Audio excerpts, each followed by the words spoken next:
10 Star News ఇక details చూసుకున్నట్లయితే AP anganwadi workers and helpers union CITU పిలుపు మేరకు తిరుపతి జిల్లా వెంకటగిరి ఐసిడిఎస్ ప్రాజెక్టు పరిధిలోని అంగన్వాడీ కార్యకర్తలు స్థానిక ప్రాజెక్ట్ ఆఫీస్ నందు ధర్నా చేపట్టారు. అంగన్వాడీలకు కనీస వేతనం 26,000 రూపాయలు ఇవ్వాలి, గ్రాట్యుటీ అమలు చేయాలి, రాష్ట్రంలో ఉన్న మొత్తం మినీ సెంటర్లను మెయిన్ సెంటర్లుగా మార్పు చేస్తూ వెంటనే జీవో అమలు చేయాలి, అంగన్వాడీ హెల్పర్ల ప్రమోషన్లకు నిర్దిష్టమైన గైడ్లైన్స్ రూపొందించి అమలు చేయాలి, సంక్షేమ పథకాలు అంగన్వాడీలకు అమలు చేయాలి. ఇలాంటి పలు రకాల డిమాండ్లతో ఈ ధర్నా చేపట్టారు.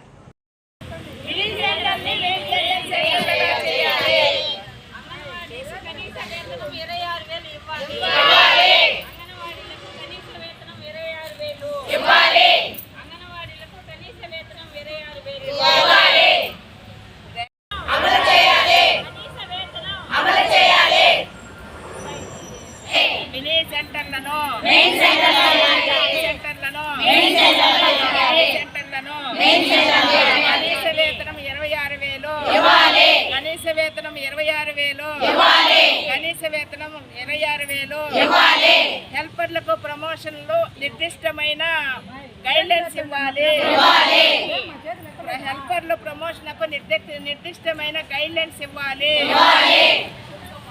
సర్వీసులో ఉండి చనిపోయిన అంగన్వాడీ వర్కర్కి దహన సంస్కారాలకి 20,000 ఇవ్వాలి, కుటుంబంలో ఒకరికి ఉద్యోగము,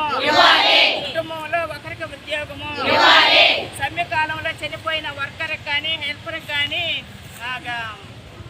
5 లక్షలు ఇవ్వాలి, 5 లక్షలు ఇవ్వాలి, మెనో ఛార్జీలను పెంచాలి, మెనో ఛార్జీలను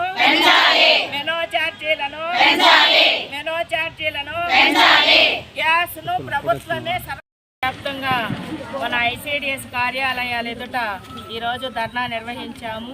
మన ఐసిడిఎస్ స్థాపించి 50 సంవత్సరాలు పూర్తయింది. ఇంతవరకు కేంద్ర గవర్నమెంట్ కానీ రాష్ట్ర గవర్నమెంట్ కానీ అంగన్వాడీ వర్కర్స్ని కానీ హెల్పర్స్ని కానీ ప్రభుత్వ ఉద్యోగులుగా గుర్తించాల. కానీ గవర్నమెంట్ కేంద్ర రాష్ట్ర ప్రభుత్వాలు మాత్రం మేము మహిళలకి పెద్దపీట వేసామని చెప్పనని మాటలతో చెప్పటమే కానీ మేము అంగన్వాడీ వాళ్ళము మహిళలం కాదా అనేది ఈరోజు మేము ప్రశ్నిస్తున్నాం. ఇప్పుడు మోదీ గవర్నమెంట్ వచ్చి 11 సంవత్సరాలు అయింది. ప్రతి 5 సంవత్సరాలకి అంగన్వాడీలకి డబుల్గా అంటే 3,000 ఉంటే 6,000, 6,000 ఉంటే 12,000 అట్లా 5 సంవత్సరాలకు ఒకసారి వేతనాలు పెంచుతారు. కానీ ఈయన మన బీజేపీ ప్రభుత్వం వచ్చిన తర్వాత అంగన్వాడీ వాళ్ళ విషయాలే మర్చిపోవటం జరిగింది. అందుకని చెప్పనని ఇది మనకి గత ప్రభుత్వంలో 42 రోజులు సమ్మె చేశాము. ఈ సమ్మెలో మనకి మినిట్స్ కాఫీ ఇచ్చారు ఒకటి. ఎందుకంటే మేము జూలైలో మీకు జీతాలు పెంచడం కానీ గ్రాడ్యుయేటీ ఇవ్వటం కానీ అలాగే మీ పోప్సామ్ అది మొత్తం మీద మీ డిమాండ్ అంటే 12 డిమాండ్లకి వాళ్ళు అంగీకరించారు. జూలై నుంచి మేము అమలు చేస్తామని. ఈరోజు ప్రభుత్వం వచ్చి ఇంచుమించు 9 నెలలు అయింది. ఇంతవరకు అంగన్వాడీ వాళ్ళ ఊసే లేకుండా పోయింది. పైన 60% మన కేంద్ర గవర్నమెంట్ అంగన్వాడీలని నిర్వహిస్తున్నారు. కానీ మన బడ్జెట్లో కూడా మేము బడ్జెట్కి ఐసిడిఎస్కి పెద్దపీట అన్నారు. పెద్దపీట అంటే ఏం వేసినట్టు మేము ప్రశ్నిస్తున్నాం ఈరోజు. ఎందుకంటే వేతనాలు పెంచలా, అదేవిధంగా మనకి ఈ సంక్షేమ పథకానికి ఎక్కువ నిధులు కూడా కేటాయించాల. కానీ నేనేదో పెద్దగా చేశానని చెప్పననేది మన మోదీ గారు చెప్తున్నారు. అందుకని ఇది కేవలం ఈరోజు ఒక్కరోజే మేము ఊరికనే శాంపుల్గా చేస్తున్నాం. మే నెలలో యావత్తు 29 రాష్ట్రాల్లో సమ్మె చేయాలని చెప్పనేది మన ఢిల్లీలో మన ఆల్ ఇండియా కమిటీ నిర్ణయించింది. అందుకని మే నెలలో మేము మాకు ఈ వేతనాలు పెంచకపోయినా గ్రాడ్యుయేటీ ఇవ్వకపోయినా, ఎందుకంటే కోర్టులు ఇచ్చారు మనకి.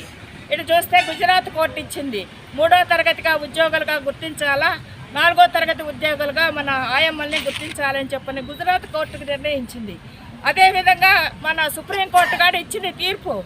మరి ఈ మహా న్యాయస్థానము తీర్పు ఇచ్చినప్పుడు ఈ గవర్నమెంట్కి ఏమొచ్చిందనేది మేము ఈరోజు ప్రశ్నిస్తున్నాం. ఎందుకంటే మహిళల్ని ఎక్కడ గౌరవిస్తారో ఆ దేశం కానీ ఆ రాష్ట్రం కానీ బాగుపడుతుందని చెప్పని మనం ఎప్పుడో అది పాత సామెత అనేది ఒకటి ఉంది. అందుకని చెప్పి మేము అంగన్వాడీ వాళ్ళ మహిళలం కాబట్టి మమ్మల్ని ప్రభుత్వ ఉద్యోగులుగా గుర్తించాలి, అలాగే గ్రాడ్యుయేట్ను అమలు చేయాలి, అదేవిధంగా కనీస వేతనం అమలు చేయాలి. అదేవిధంగా మినీస్కి ఈరోజు ఈ సమ్మె అయిన ఈ ధర్నా ఈరోజు అనేటప్పటికీ మన డైరెక్టర్ గారు వచ్చేస్తుంది 2 రోజుల్లో మినీ జీవో వస్తుంది, గ్రాడ్యుయేట్ జీవో వస్తుంది అని చెప్పనని ఆమె చెప్పడం జరిగింది. కానీ మాకు మినీస్ని మెయిన్గా చేయాలి, ఆ జీవో వెంటనే మాకు మంజూరు చేయాలా. అదేవిధంగా గ్రాడ్యుయేట్ జీవో కావాలి. అదేవిధంగా కనీస వేతనం 26,000 అన్నాం కాదు, ఇప్పుడు కనీస వేతనం 36,000 అనేది ప్రభుత్వమే కేటాయించింది. కాబట్టి కనీస వేతనం అమలు చేయాలి. ఈరోజు పిల్లలకి పోపు సామాన్లకి కానీ ఉప్పు పప్పు కాడ కనీసం 5 పైసలు, బిడ్డకి 5 పైసలు 10 పైసలు అట్లా ఏమన్నా సరిపోతుంది. ఈరోజు రేట్లు చూస్తే ఆకాశాన్ని అంటుతున్నాయి. కనీసం వాళ్ళు ఇచ్చే మెనూ ప్రకారం మేము చేయాలంటే కష్టంగా ఉండదు. అందుకని మెనూ ఛార్జీలు పెంచాలి. అదేవిధంగా గ్యాసు గవర్నమెంటే మంజూరు చేయాలి. అదే ఇప్పుడు ఆయమ్మలకి ప్రమోషన్లకి 45 ఏళ్ళు అనేది నిర్దిష్టమైన వయసు అడిగాము మేము. దానికి ఈ రోజుకి ఒక నిర్దిష్టమైన ఏజ్ అనేది లేదు. 164 సూపర్వైజర్ పోస్టులు ఆగిపోయి ఉన్నాయి. ఆ 164 పోస్టులు కూడా రిలీజ్ చేయాలని చెప్పని ప్రభుత్వాన్ని అడుగుతున్నాము. అందుకని తొందరగా ప్రభుత్వం జీవోలు విడుదల చేస్తుందని చెప్పని మరొకసారి మేము విజ్ఞప్తి చేయొచ్చు.